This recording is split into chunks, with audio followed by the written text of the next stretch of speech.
Hello guys, आज मैं ghost on anime series के एपिसोड 7 को यार हिंदी में एक्सप्लेन करने वाला हूँ। तो चलिए अब ज़्यादा बात ना वीडियो को स्टार्ट करते हैं। तो एपिसोड की स्टार्टिंग में एक लड़की आती है जो कि काजुया के ऑफिस में आती है काजुया से मिलने, और वहाँ पर माई भी होती है क्योंकि माई अब काजुया का एक तरीके से असिस्टेंट हो चुकी है।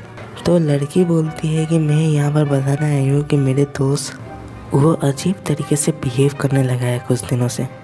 मतलब अचानक से अपनी स्कूल की बेंच के ऊपर उठकर चिल्लाने लगती है। फिर जो सैंड है मतलब मिट्टी खाने लगी है। तो मुझे लगता है उसे किसी फॉक्स की ने या फिर कुछ भी ने पोजेस कर लिया है। ये सब सुन के काजुया बोलता है मुझे लगता है ये सब कुछ भी नहीं है, तुम्हें किसी अच्छी डॉक्टर को उसे दिखाना चाहिए और ऐसे बेकार काम के लिए मेरे पास मत आया करो। और ये बोल के वो लड़की भी ये सब सुनकर चली जाती है। तो ये माई बोलती काजुया ये तुम क्या कर रहे हो, कम से कम थोड़ी अच्छी तरीके से बिहेव तो करते। तभी काजुया बोलता है कि मुझे जो दिल में आया मैं वही बोल दिया, वैसे उसे की जो डॉक्टर की ज़रूरत है ना कि मेरी तरह किसी की। अब दूसरी तरफ होशरू को हमें दिखाया जाता है जहाँ पर वो एक बैंड में गाना भी गा रहा होता है, और तभी वहाँ पर होशरू आ जाता है अपना ब्रांड का यूनिफॉर्म पहन के, और वो आकर बैठ जाता है। बोलता माई एक आइस कॉफ़ी प्लीज़ देना। तभी मैं होशरू को देखकर शौक होती मैं बोलता होशरू तुम्हारा ये कपड़े ढंग के तुम्हारा चाल चलन कैसे चेंज हो गया। तभी होशरू बोलता है असल में ये जगह काफ़ी ज़्यादा पॉपुलर है, मैं एक बैंड का हिस्सा हूँ, मैं यहाँ गाना वाना गाता हूँ। ये सुन के मैं बोलते क्या तुम बैंड का हिस्सा हो, तो फिर ये क्या तुम्हारा साइड बिजनेस है। तभी होशरू बोलते ये साइड बिजनेस नहीं है, ये मेरा असली प्रोफेशनल है, और वो भूत भगाने का काम मेरा साइड बिजनेस है। वैसे वो मेरे बाप के वजह से मैं कर रहा हूँ क्योंकि वो चाहते थे कि मैं इसे कंटिन्यू कर रहा हूँ, इसलिए मैं करता हूँ। ये सुन के माएँ काफ़ी ज़्यादा शौक हो जाती है। माएँ मन ही मन सोचती हाँ पहले से इसे देख कर लग रहा नहीं था कि ये कोई भूत भगाने वाला आदमी, ये तो अब पूरा कूल अलग सा बंदा लग रहा है। तभी नारू बोलता है मतलब काजुया बोलता है कि कैसे आना हुआ होशरू। तभी होशरू बोलता है हाँ इम्पोर्टेंट बात, मेरे ब्रांड की एक फॉलो मेरे पास आई कुछ देर पहले और उसने मुझे पूछा कि क्या तुम भूत भगा सकते हो। तभी होशरू बोलता हाँ भगाता हूँ, वो मेरा साइड बिजनेस है, वैसे क्यों। तभी वो लड़की बोलती है कि उसकी स्कूल में एक सीट है, एक चेयर है, जिस बेंच पे जो भी बैठता है वो कर्स हो जाता है, उसके साथ कुछ ना कुछ होता है। वैसे 4 बंदों के साथ ये हो चुका है पिछले 3 हफ्तों से। एक बंदी का तो हाथ ट्रेन में अटक गया था, उसकी वजह से उसका हाथ भी शायद टूट गया है। यहाँ तक कि ये भी बताया जाता है कि उसमें काफ़ी ज़्यादा पॉजिटिव भी हो जाते हैं लोग, और टीचर भी ये बताए हैं कि वो लोग भी घोस्ट देख पाए हैं। अब ये सब सुन के माई बोलती है पॉजिटिव है क्या, ये यूरिया हाई स्कूल है। तभी होशरू बोलता हाँ तुम्हें कैसे पता चला। तभी वहाँ पे उसी स्कूल का प्रिंसिपल आया था जो इसी केस को लेकर आया होता। तो काजुया फाइनली केस ले लेता है और वो फाइनली वो सभी मिलके स्कूल में पहुंच जाता है, जहाँ पर प्रिंसिपल बोलता है कि ये जो बंदा आप देख पा रहे ये आप लोगों को स्कूल पूरा घुमाएगा, मैं तो वहीं घुमा सकता लेकिन ये ज़रूर घुमाएगा। तो काजुया उस बंदे को बोलता है कि मुझे एक बेस चाहिए, एक रूम चाहिए खाली पूरा, जहाँ पर मैं बैठ के अपना सब काम करूँगा। तो वो बंदा दिखाता है। तभी वो बंदा पूछता है कि यहाँ पर आप बॉस है होशरू। तभी होशरू बोलता नहीं मैं नहीं काजुया बॉस है। तभी वो बोलता है कि मुझे असल में आपसे थोड़ा बात करना है काजुया, इससे पहले कि बाकी स्टूडेंट यहाँ पर आए और आप उन लोगों से पूछताछ करें। तभी काजुया बोलता हाँ बोलो क्या बोलना है। तभी वो बंदा बोलता है कि असल में कुछ दिनों से मेरे रात के मेरे घर में कोई शीशे से नॉक कर रहा है, और जैसे ही मैं पर्दा हटाया वहाँ पर एक हाथ मैंने देखा जो नॉक कर रहा है। तभी काजुया बोलता है कि अच्छा लेकिन तुम्हारे फैमिली में क्या है ये नॉकिंग साउंड कोई और कोई सुन पा रहा है। तभी वो बंदा बोलता है हाँ सभी लोग ही सुन पा रहे हैं, लेकिन उन लोगों को ये इतना ज़्यादा डिस्टर्ब नहीं कर रहा है, सिर्फ मुझे डिस्टर्ब कर रहा है और इसी वजह से मैं कितने रातों से सो नहीं पा रहा हूँ। तभी काजुया बोलता है ठीक है। फिर वो उस लड़की को फिर से बुलाती है जिसे हमें पहले दिखाया गया था, और काजुया बोलता तुमने मुझे बताया था कि तुम्हारा दोस्त इस सीट के ऊपर उठ कर चिल्ला रहा है, सैंड खा रहा है ये, और तुम्हें लगता है कोई फॉक्स उसे पॉजेस कर लिया, ऐसा क्यों।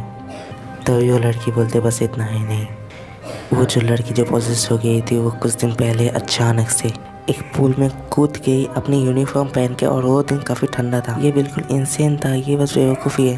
तभी काजुया बोलता है तुम्हें कैसे लगता है कि वो पॉजेस हो गया। तभी वो लड़की बोलती है क्योंकि उसने बताया कि उस फॉक्स ने उसे पॉजेस कर लिया, वाइट फॉक्स ने, और पॉजेस होने से पहले उसकी कंधे अचानक से हेवी फील करने लगे। फिर काजुया दूसरी लड़की को बुलाती है जो कि जिम में होती है, उससे ही पूछताछ करती है। फिर दूसरी लड़की को बुलाती है, वो भी बोलती है कि यहाँ पर कोई घोस्ट वोस्ट है, कोई उसके भी दोस्त ने कोई घोस्ट वोस्ट देखा है। यहाँ पर वो लड़की आई थी जो कि होशरू से कंप्लेंट की थी और उसके साथ उसकी दोस्त भी होती है। तो ये काजुया उसके दोस्त की हालत देखकर बोलते तो फिर तुम वही लड़की हो जिसे ट्रेन से घसीटते हुए लेके गए हैं। तो ये लड़की बोलती हाँ मैं उस सीट में सेकंड बैठी थी, अचानक से किसी ने ट्रेन के अंदर मेरा हाथ खींच लिया। वैसे मैं ट्रेन से उतरने वाली थी तो ट्रेन का दरवाज़ा ही बंद हो गया और ट्रेन चलने लगा, तो मुझे थोड़ा बहुत तकलीफ तो हुआ और मेरा हाथ को भी काफ़ी सारे चोट लगा, लेकिन ट्रेन सडनली रुक भी गया। तभी काजुया बोलता ट्रेन की दरवाजे के आसपास कोई क्या था। तभी वो लड़की बोलते नहीं कोई नहीं। तभी काजुया बोलता है तो फिर तुम्हें भी लगता है ये सब उसी सीट की वजह से हो रहा है? हाँ, वैसे मैं उस सीट को देखना चाहूँगी। तभी वो लड़की बोलती है हाँ चलिए। तभी काजुया उस सीट को देखता है, बोलता है कि क्या ये सीट हमेशा से यही था या फिर ये चेंज किया गया है? तभी वो लड़की बोलती है नहीं, ये बिल्कुल यही था। तभी काजुया बोलती है कि ठीक है, और फिर हमें दूर से एक लड़की को दिखाया जाती है जो कि ये सब देख रही होती है। फिर काजुया और माई वापस आती है जहाँ पर होशु अकेली सभी को संभालते संभालते थक गया होता है और सोचता कमान यहाँ पर चल क्या रहा है यार, कुछ घोस्ट वोस्ट है या नहीं? तभी काजुया बोलता है हाँ ये नॉर्मल तो नहीं है, मतलब इंडिविजुअली सभी केस नॉर्मल है, ऐसा एक्सीडेंट में होता रहता है, लेकिन सभी चीज़ें एक ही सीट से कनेक्टेड है, ये तो एबनॉर्मल है, यहाँ पर कुछ तो बात है। और तभी यहाँ पर बाकी घोस्ट हंटर्स पे आए थे, जैसे आएको, जॉन और मासुया, जो कि घोस्ट थे। उसके बाद वो सभी लोग काजुया के पास पहुँच जाते हैं, जब काजुया बोलता है कि आज बहुत सारे इंसिडेंट एक साथ हो रहे हैं, तो ये अब मेरे अकेले की बस की काम नहीं है, मुझे तुम लोगों की मदद की सख्त ज़रूरत है। वैसे माया को मैं चाहती हूँ कि तुम जाकर पहले उस डेस्क को देखो कि उस डेस्क के अंदर क्या सच में कोई स्पीड वेट है, और फिर जाके वो ट्रेनिंग कैंप को देखो। आए को तुम माया के साथ जाओ और होशो भी जॉन के साथ जाओ, और माए तुम यहीं पर ही रुकना और मैं और ले जाएंगे। तभी ये सुन के माया को बोलते हाँ तुम जो बोलोगे मैं ज़रूर करने के लिए तैयार हूँ। तभी ये सुन के काजुया बोलता हाँ ज़रूर। तभी आए को बोलती है कि क्यों तुम इसके ऊपर चिल्लाने नहीं वाले जैसे तुम मेरे ऊपर चिल्लाए थे? तभी काजुया बोलता है अगर तुम्हारे पास इतना वक्त है कि ये सब बोल सको तो पहले काम पे लगो, वैसे मैंने अभी तक तुम्हारा कोई काम नहीं देखा है, तो काम करो। अब माई बस अकेली बैठी रहती है रूम के अंदर, और तभी यहाँ पर वो लड़की आई थी जो कि होशो के ये सब प्रॉब्लम के बारे में बताई थी। वो बोलती है कि माई तुम अकेली यहाँ पर बताई? मैं बोलता हाँ सभी लोग काम कर रहे हैं। वैसे आजकल बहुत कुछ मैंने देख लिया है, मैंने घोस्ट देख लिया, सुपरनेचुरल पावर्स देख लिया, अब सिर्फ यूएफओ ही बाकी है, मुझे बस एक यूएफओ देखना है। तभी वो लड़की स्माइल करते बोलते हैं हाँ सुपरनेचुरल पावर क्या ये तो। और तभी काजुया वाजुया सभी को बुला लेते है वो, और वो काजुया के बोलती है कि असल में इस समर वेकेशन से पहले एक इंसिडेंट हुआ था सुपरनेचुरल पावर वाला। एक लड़की थी कासाची नाम की, वो काफ़ी अच्छी तरीके से एक स्पून को पेंट कर पाती थी बिना टच किए। हालांकि कुछ लोग ये मानते थे, कुछ लोग ये ना मानते थे, तो टीचर उसे ह्यूमिलेट किए थे। सभी के सामने उसे स्टेज के ऊपर उठा कर बोल रहे थे टीचर की स्पून को बेंड करके दिखा, तो वो बेंड कर देती है, लेकिन टीचर बोलते तुम करो कोई ट्रिक यूज़ करते हो, तुम सही नहीं हो। और वो बंद वैसे बोलते हैं ना कि बहुत सारे एक साथ बोलने लगे तो लगता है कि सच है, लेकिन वो इसने किया, वो बेंड किया, लेकिन कोई मानने से नहीं रहा, सब बोल रहे ठीक है। तो एक तरीके से उसकी बुराई कर रहे थे। तो वो लड़की ने बोली थी कि मैं किसी को नहीं छोड़ूंगी। अब प्रेजेंट टाइम में ये लड़की बोलती है कि मुझे लगता है कि सभी लोगों को ही लगता है कि ये उसका कर्स हो सकता है, और उसके बाद से वो कहीं पर नहीं जाती, वो बस एक बायोलॉजी प्रेप रूम में रहती है। तभी काजुया और माई मिल के कांसाई सेन से मिलने चले जाता है, जो उस प्रेम रूम में, जहाँ पर उसके साथ उसकी टीचर भी होती है। और कांसाई सेन बोलती है कि मुझे तुम लोगों से बात नहीं करना, तुम लोग भी बाकी लोगों की तरह ही हो, मेरे पावर के ऊपर यकीन नहीं करोगे। तभी टीचर बोलते कम से कम ट्राई तो दो, प्लीज़ आप लोग अंदर आ जाइए। तभी काजुया बोलता है कि तो तुम्हारे पास है कि पावर है, एक स्पून को तुम पेंट कर सकते हो। तभी वो लड़की बोलते हाँ लेकिन तुम तो यकीन नहीं करोगे ना। तभी काजुया बोलते क्यों नहीं करूँगा, क्योंकि इतना ना मैं खुद भी कर सकता हूँ। ये सुन के लड़की बोलते अच्छा तुम कर सकते हो, तो फिर ये स्पून को बेंड करके दिखाओ। तभी काजुया सच में उस स्पून को बेंड कर देता है, और ये देखकर सभी लोग शॉक हो जाते हैं। तभी वो लड़की बोलती है कि तो ये माजरा है, मैंने 3 महीने से ऐसा कोई बेंड करके नहीं देखा है अपनी ताकत को यूज़ करके। तभी काजुया बोलता है कि तो मैं चाहता हूँ कि तुम मेरे सामने एक स्पून को बेंड करके दिखाओ। और लड़की कोशिश ज़रूर करती है लेकिन बेंड नहीं होता। तभी काजुया बोलता है कि तुमसे नहीं हो रहा है। तो वो लड़की बोलता है नहीं ऐसा नहीं है, मुझे थोड़ा और फोकस करना है। तभी काजुया बोलता है ये साइकिक पावर है, कभी कभी काम करता है, कभी कभी नहीं करता है, तो जब नहीं करता है तो बोल देना चाहिए। तभी वो लड़की बोलती है तुम मेरे टीचर्स की तरह मेरे ऊपर भरोसा नहीं करते ना, मेरे मजाक उड़ाओगे।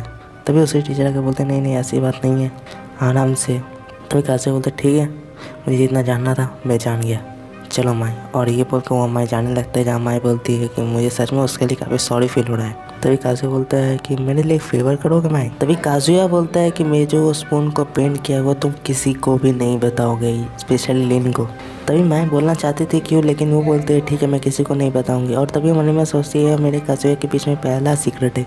फिर अंदर चला जाते रूम के अंदर, जहाँ में माया को बोलते मैंने इस चप्पा छाड़ मारा, यहाँ कोई स्पीड नहीं है। तभी होशो बोले 4 एक्सीडेंट हो चुके यार, कम से कम उस सीट में तो कोई स्पीड होगा। तभी माया को बोलते हैं नहीं। तभी आया को बोलती है कि वो करेक्ट भी हो सकती है, नहीं भी करेक्ट हो सकती है। तभी माया को बोलते मैं हमेशा करेक्ट होती हूँ, तुम्हारी तरह नहीं बेवकूफ़। ऐसे ही आपस में लड़ने लगते हैं। तभी काजुया बोलते हमें फिर से काम में लग जाना चाहिए, तुम लोग जाकर फिर से एक बार देखो, लेन चलो। और माई फिर से वहाँ पर अकेली पड़ जाती है। तो अकेली रहती है, तभी वो अचानक से सो जाती है, जहाँ पर वो सपने में एक अलग सी जगह पे होती है, जहाँ पर वो नारू को देखती है और नारू उसे दूसरी तरफ दिखाता है, जहाँ पर दूसरी तरफ स्कूल होता है। स्कूल के अंदर काफ़ी सारे फायर फोक्सेस होता है और यहाँ पर ये वाला एपिसोड खत्म हो जाता है। तो मेरे ख्याल से नेक्स्ट एपिसोड शायद से नेक्स्ट वीक को ये आ जाएगा। फिर मिलता है अगले किसी वीडियो में। तिलन बाय, सी या।